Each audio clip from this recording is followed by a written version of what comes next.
Okay, welcome back to a family business podcast. Today we are going to talk about the national and local real estate markets. There we go. All right, so in the news right now, we're hearing a lot about how there's a slowdown in the real estate market. How do you guys feel about that here in the Quad Cities? It depends. I think it's quite interesting. I think as we approach August here, a little bit more school coming back into the picture, last minute vacations, you look over your shoulder just a little bit. I feel like it's looming. Yeah, I was actually just thinking about this morning. We've had a couple new listings go on, which most of them have sold right away, but not in a frenzy, right? We're still getting the activity. But again, I don't know that that's in our market anyway, local, we're talking local. I don't know that that's really related to a housing slowdown as much as like what you said, PT. I think it's just the time of the year we talk about this. Yeah. I mean, always like July, early August, people just, vacations and moving kids back to school and getting focused on the school year and all those things. And it's just usually miserably hot here. Like today. Yeah, I mean, that's a good point. Like right now is always every year is when we have a little bit of a slowdown is that end of July through when school starts and then just briefly after Labor Day. So I think you guys are right. I mean, it's a little bit slower than it was, say, in May. But is that normal? Is it not? And I really think it's normal. I really think we'll know more so after Labor Day that if it's not quite as busy, that there's a little bit of a pullback. But I'm not sensing that compared to what I hear nationally. You hear in a lot of these markets that are, the ones that go up and down a lot, that they're pulling back right now and there's not a lot of activity. But I'm not feeling that here, that I still think you just had one Rock Island that went relatively quickly, right? Yeah. I mean, and we just have one too. Yeah. It's all about still, and we have this conversation every single time, you have to price the house correctly, right? You have to price it to sell. No matter how good of a seller's market is, that's the most important thing. And so if it's not on the button, you're seeing more people, more buyers, consumers, a little bit more hesitant, just because whether they have to either stretch their pockets a little bit more. There's multiple things that go into it, but we see the activity. I just don't think the consumers are pulling the trigger as quickly. Not quite as crazy. No, yeah. and I think part of that is too because the big discussion, which I mean, you're seeing a little bit of it right now with the rates, lowering a little bit, all that stuff, and also the going back to when we're talking about slowing. I don't remember the exact statistic. I need to write these things down when I'm reading it. But the mortgage applications and how much they are up right now versus 3 months ago. So that tells you there's buyers coming to the table. I do think a couple factors, and I'm curious, play into that both on a national and a local level. Number one is obviously the rates, where we're seeing a little bit of a dip. They're definitely, it's not like we're dropping drastically, but we are going down a little bit, and there's predictions that it's going to keep happening. The other thing is that big, fat, beautiful bill and the tax. Big, fat, beautiful bill. That's what everyone calls it. I mean, what else do you want me to call it? I've never heard it called anything else. The big, beautiful bill. No. Have you guys heard it called something else? Not the fat. There's no fat in that. But, we got the point. I mean, if there's another name for it, let me know. But I just know it as the people keep calling it the big, beautiful bill. I'm sorry, big, fat, beautiful bill, whatever. But anyway, with the tax, which, for people, especially investment properties or second homes, I think that brings them back to the table, right? A lot of people, and I know, you have your people like, oh, I just want to be able to buy a house. Well, I agree, but that also is helpful for you because depending on what market you live in, you could be in a market where the taxes, you're not able to write the whole thing off because that's how the code was written previously. So I think that it'll bring some people back to the table. I really think it's great for real estate. There could be arguments on like other items in there that some don't like, but when it comes to real estate, I do really think it'll help real estate keep moving. So just getting back to the Quad Cities and national and all that, what are some examples of the way that the Quad Cities real estate market is outpacing these other markets like Florida, California, the ones that are a little rocky right now. Like, why is that? Cost of living. Absolutely. Cost of living and quality of life. And I mean, we were just in Chicago, a couple weeks ago, whatever. And the thing that's crazy about that is it's a great place to visit, and nothing against the people that live there. I just couldn't do that. Like, I mean, like, it's like we wanted to go somewhere to meet some people, and the place was 0.8 miles away. Yep. And like, literally we had to go, okay, do we need to leave a half hour before, 5 minutes before? How long is it going to take us? And that's just something that, here in the Quad Cities, we hear that a lot from people that move here from the East Coast, West Coast, big city, is that you just don't have to deal with that kind of stress, right? Yet you are close enough to an area like Chicago that you can go there for a visit, right? And yeah, I mean, we were downtown in 2 hours and 40 we minutes. got so lucky on the way Pretty there. good. That goes back. That's incredible. Yeah. No, and I think too,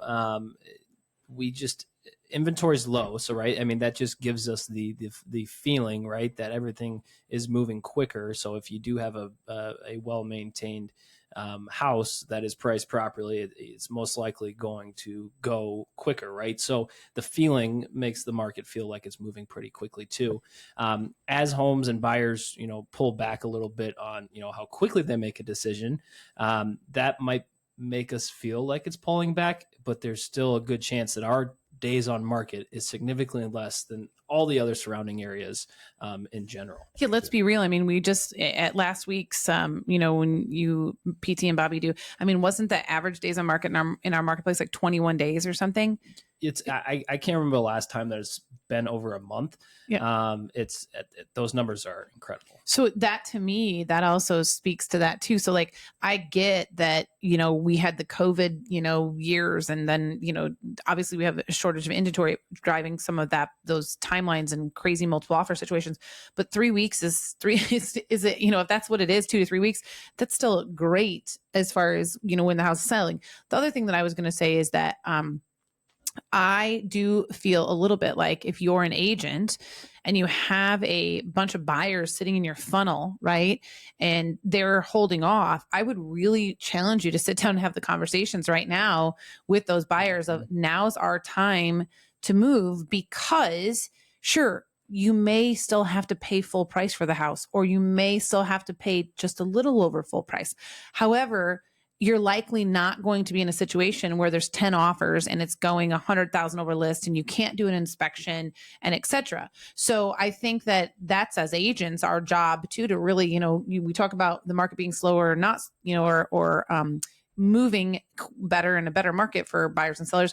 I think that it's our job really too, to know that on the other side of it, so that you can have those conversations, because you're doing your buyer a disservice if you're not, right? If it's just like, oh, well, it's not as busy right now, I'm going to go on vacation and, and we'll just touch base, mid-September. Well, if you're a buyer, now's the time that you should be looking at some houses. No doubt about it. I mean, we're getting to the point which we just talked about, is it's slowing down a little bit just naturally, like it does every year. So that makes sellers, if their home hasn't sold, that, oh gosh, I mean, maybe if I get an offer, I need to work with them a little bit more. So now is a great time to buy. Yeah, I totally agree. And it's our job to protect them to our best ability, right? We're going to have the conversation. For example, I had a client interested, looking for nothing special, something small, that he first-time home buyer, bachelor, and a beautiful maintained home came across the board that was well below his price range that he was really interested in,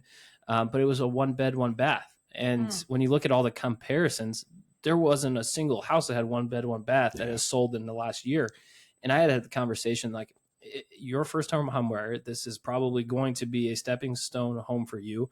I don't want you to call me in 5 to 6 years and you overpaid for a house that we're going to probably struggle to sell down the road. Absolutely. I mean, 1 bedroom, 1 bath. I mean, that doesn't fit what a lot of people want. Even a single couple or a single person, if they want to have somebody over for the weekend and they don't have room for them, right? I mean, it's like living in a studio. That's crazy. Almost. I don't know when I've seen a 1-bedroom, 1-bath house. It was incredible. Did they convert the house and get rid of a bedroom, or it was really built that way? It was built that way. It was wow. 700 square feet. Is it still on the market? No, it had multiple offers. Wow. What? Yes, it had multiple offers. To your point, I mean, it's like that's a needle in a haystack, that it was in a certain price point, probably. Yeah. That, just. I mean, I guess it's probably still better than renting, right? I mean, So I guess you could, I mean, depending on what price, right? And yes, you know, if the market's not as good down the road, then you might have more of a challenge selling it. But I suppose, I mean, you know, most apartments are 1 bedroom, 1 bath, right? That's true. So, Right. you know, I guess you Exactly. could weigh that, but I don't know. It was just a conversation that, you know, you just have to have the conversation. Yeah. I don't want you to call me in 5 to 6 years. I'm like, well, Yeah. we got a problem here. You know? Right. And That there's so- no way that I'll be able to get that. Micro markets. Let's talk a little bit about that. And obviously in the Quad Cities area, we have pockets that are always really hot, right? I mean, they're always moving quickly. Why?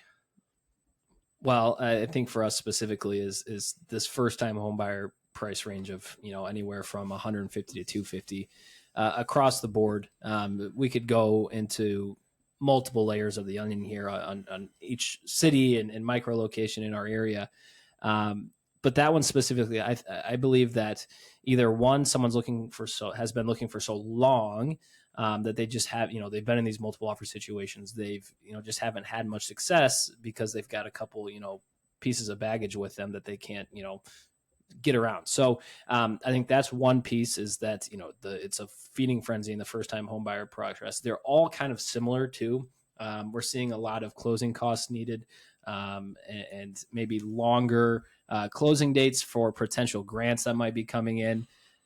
So we are kind of just building this huge pool in this price ranges of 150 to 250, and it seems like a Shark Tank for sure. Yeah, I would say the other micro market that we're seeing, I agree 100% with your saying, PT, but also that price point right below you get into the jumbo loans.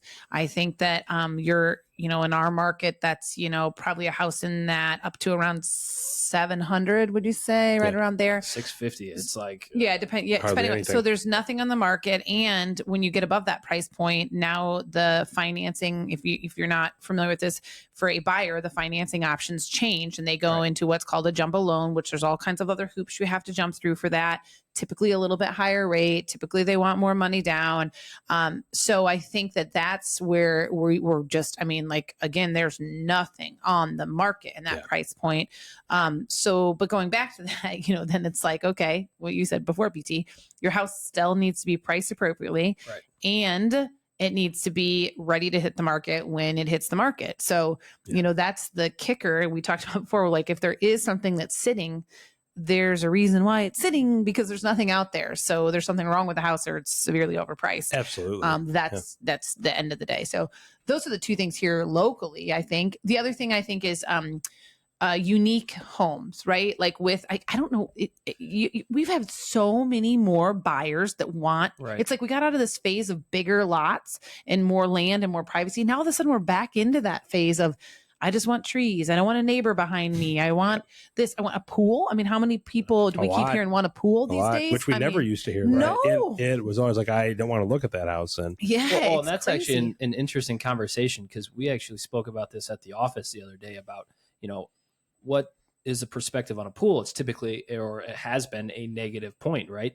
But this push for the pool frenzy is incredible, and more and more people are willing to build pools as well. So having the lot or the land to be able to have that, I'm not exactly sure, and it's odd because here in Bettendorf, the city just built or refurbished a beautiful new water park with a lazy river. I want to go be lazy river, slides, all that stuff, and maybe it's coming back to this entertainment space that people feel that it blows my mind. Yeah. Mm-hmm. Well, and then I really think in the Quad Cities, we have red hot micro areas. We've got obviously Bettendorf, we've got Eastern Davenport, Eldridge, LeClaire. You can spot those easily too, right? I mean, there's not a lot of inventory. Specific areas in like Rock Island, Moline, and on the Illinois side that the same thing is occurring in. Yeah. Well, and to your point, PT, all over the Quad Cities in every market, that 150 to, I'll even go up to 350 is red hot. If you've got a listing in that price range and it doesn't sell in a couple of weeks, you're probably overpriced. Or you have a condition issue. Well, and here's something interesting too, and this is something that was brought to light. I grew up in Rock Island and know quite a bit of people throughout the city. And I was given an opportunity to list a house in a neighborhood that was kind of flipping over, getting younger again.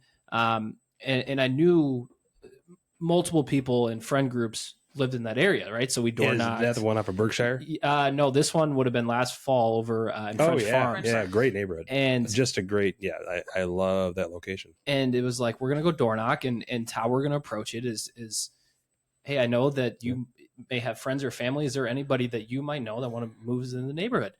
This is coming on the market next week. Feel free to tell them. And it's really incredible to see the neighborhoods and the niches, and people it's becoming more of a community, right? People want to be close to their friends and family. So to see that as well is quite interesting. Yeah. Let's go a little bit deeper into the micro markets on the Illinois side. So you're exactly right. How there's certain areas that have always been really, really popular. And if you look at all those areas, they're all unique, right? Right. They're not cookie cutter. And that's true on the Iowa side too, is that, it might be the new thing, but after a while, when those homes that weren't the best built are going to resell, they're not reselling for quite as much as a lot of these in these micro markets where they've always been known as cool neighborhoods. They're unique homes, really cool lots. There's a lot going for them. Well, and something that we see, so if you were to split Illinois and Iowa up, Illinois is quite more established than Iowa, right? But there's a lack of privacy in Illinois in some locations. So for that example, that subdivision, that neighborhood, French Farms, there's a lot of trees, private backyards, and so that just the draws specifically on what people want. Land, like I have a property on Clinton, which is more out in our proper area. But it has 2 acres and it has 3 outbuildings. Yeah. So there's markets for every single people that you just have no idea. And it's and I would look at all those as those are micro markets as their specific things. And what's neat about the Quad Cities is, like a lot of people want the new and all the rest of that, but there's other people that want the character. And where you get those character neighborhoods are in the older cities, right? So you go into Davenport, you go into Rock Island, you go into Moline, you go into East Moline, and those cities are some of the oldest in their respective states. Right. And there's lots of history there. Now I understand why a lot of people would like somewhere like really Bettendorf, where you have all the amenities and like everything's new, but they're 2 different buyers, right? Well, how often do we have a buyer that says to us, I want to be in XYZ neighborhood? Oh, of course. Mean, like we have those are micro markets. Well, right. Yep. And I'm just saying, you, and I'm sure everybody, nationwide, you have those neighborhoods that you just know if you have a listing coming on in there that it's going to sell. It doesn't really matter what's going on. Right. So, yeah. And we've kind of talked about these, but what is like right now, what is the current buyer behavior? Are they they're pulling back a little bit like we had talked about where they're not quite as crazy, but I would argue that if a home is priced at market or slightly under market, that you're still going to get multiple offers, and it could go into a frenzy. We just had one in LeClaire that really kind of did that. So it's so important as a listing agent now, price those properties correctly. Do not push the price. No, be in the market, not above the market.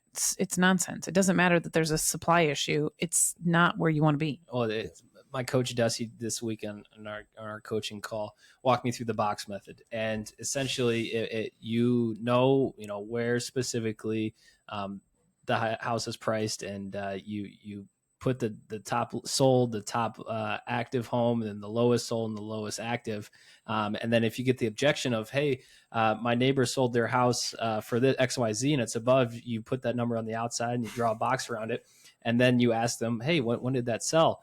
And they'll tell you 2 years ago, a year ago, and you say, well, this number isn't in our box anymore. And so this is the market. We're analyzers of the market, and this is what I'm seeing. So that was quite incredible to see as well. So there's always going to be the want to push for price, right? We all want the top dollar. And every seller, I shouldn't say every, because we just had one that was the opposite, where we said that, hey, this is the low end, this is the high end. Well, let's go with the low end. That rarely happens. If a seller but guess what? At the end of the day, it resulted in a higher sales price for them. That's better terms. It was It was over the high mark. So it's one of those where we were ultra aggressive with the pricing. And I would say ever since COVID, and we've talked about this in the past, the real estate market will not let the home sell for less than what it's worth. Right. We're still in that market, no doubt without a doubt. Yeah. The other thing here, we briefly touched on interest rates. Do you think at this point, with the interest rates dropping slightly, that it's made a huge impact, or do you really think that if we drop another 0.5%, that's going to get a lot of people off? I think that ledge. I mean, if you pay attention to what's going on, and the fact that mortgage applications are up as much as they are, that gives you your answer right there. I mean, obviously people are coming off the fence, but maybe not as many people as need to come off the fence are coming off the fence. But the other thing that I think is, and I just read an article about this as well, is I think part of that is, though, like we talked about this before, is like, so if new construction is stalling, which it is stalling a little bit, it's even in our market. I mean, you guys just have to get that word in on every single podcast, don't you? No, you said it last time. I did. I'll take the blame. But I mean, so that a lot of time is what's, the existing construction homes, that's what's spurring them coming on the market, is because someone is building or buying a new one. And because you're seeing a little resistance, I think, in that side of things. And I just think it's because new home prices, have just gotten so out of control. The cost, expensive. It's just, so I think that's where you're seeing a little of that. But I think we talked about this before. If you're a buyer, and right now is the time to be getting in the market, if you see a home that intrigues you, because now is the time that most likely you're going to win an offer versus the crazy town that's been going on. Well, I still believe that one buyer tendency that's held real strong for a year to year plus now has been the desire to buy something turnkey, right? There's still that particular that's going to drive a buyer to potentially move quicker than something else.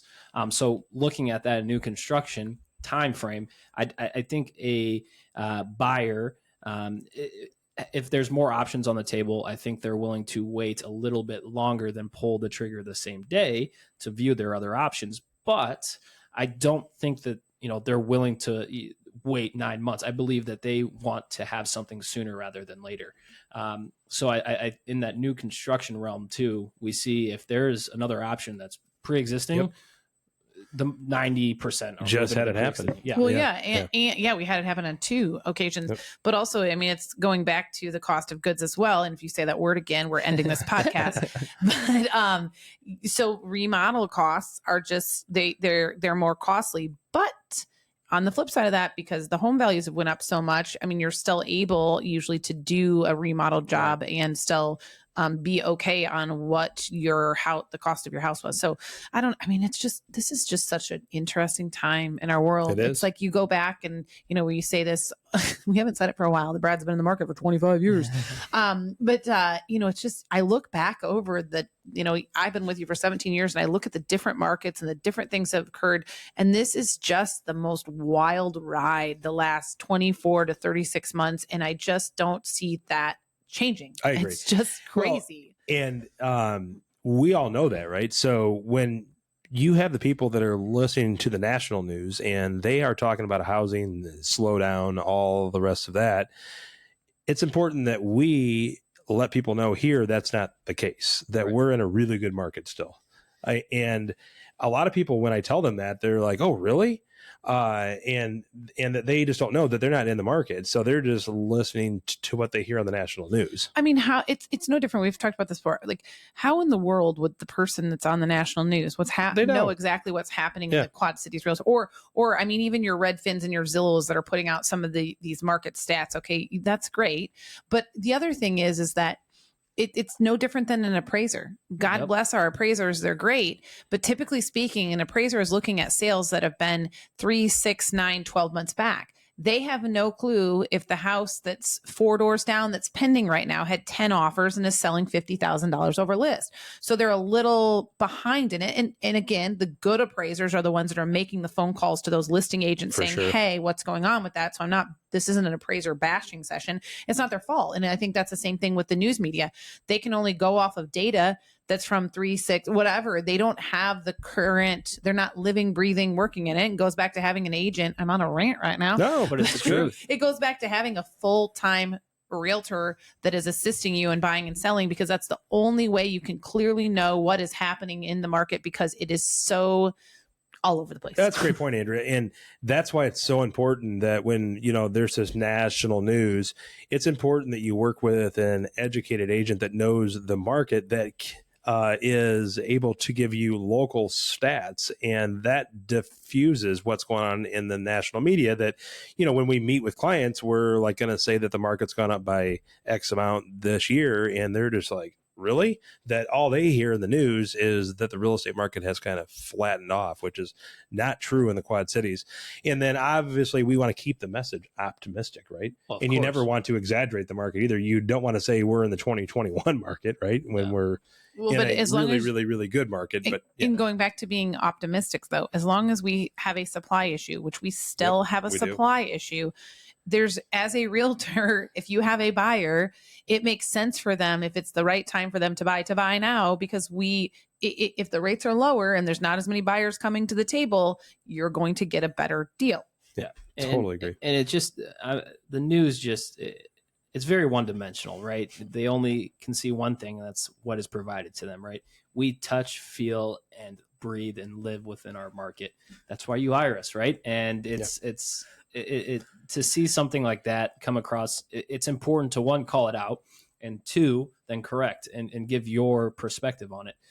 That's why every time I see something or someone brings something up to me, I'm like, I get what you're saying, or I understand your perspective, but that's just not what we're feeling and saying. Well, and it's just like, as realtors, right? When you're selling a house, typically speaking, if you're doing marketing, you have a hook, right? You have something that you're saying in regards to that house that you're selling, or this neighborhood you're selling, or whatever, to get people in. Well, the media does the same thing. Their hook is not very good if they just say, well, in the real estate world, the market's holding steady and things are great and people are buying and selling their homes like they always have. I mean, who listens to the rest of the story, right? They have to have some drama that they have to talk about. True. Very true. Yeah. So, I mean, in conclusion here, we all agree that real estate markets are local, right? I mean, in every area, they're totally different. Just because they're good in the Quad Cities, or just because the real estate market's good in the Quad Cities, does that mean that it's good elsewhere, and vice versa. But we've been very lucky. I mean, even since, and I'll go back to being in the business for 25 years, we've seen all kinds of markets. And in the Quad Cities, our pendulum just doesn't shift quite as far, right? Like, we're more just kind of right in the middle, and you can't see me on the podcast, but it doesn't go all the way back and forth. It's just it's a like little bit. You're doing an orchestra. So that's what's great about the Quad Cities, is that we're a stable real estate market. So any other closing thoughts that you guys had? I just think you really just need to stay educated. Like, however you're doing that in your local market, whether it's podcasts, whether it's, going to lunch with your trusted mortgage lenders so you can keep up on things, whether it's, hopefully you're in an environment that works collaboratively and you're able to share ideas and bounce things off each other. But I think that that's just the best way to do it is, in order to be able to have an educated discussion with your buyers and sellers, you have to be informed about what's happening in your local market, and you have to stay up on what's happening in the national market. So sure. I think that's the biggest thing, is that as an agent, if you want to be able to advise your clients in the best way possible, not just put a pen to paper, then I think you just need to stay informed, and you stay educated, and you need to stay very involved and really keep up to date on what's, trading in your marketplace, so you really know what's happening. Well, yeah, you have to submerge yourself into your market, and it goes back to what we always preach as well. If you're a consumer, interview your different people, get their perspectives, ask questions. That's the only way that you're going to learn and kind of build your own opinion on something. So you should have your own opinion on something, just like we have our opinion on everything. I'm never have an opinion on anything. But just continue to stay aware and educated in the market. Excellent. Well, that's a wrap. Peace. Yep. Peace.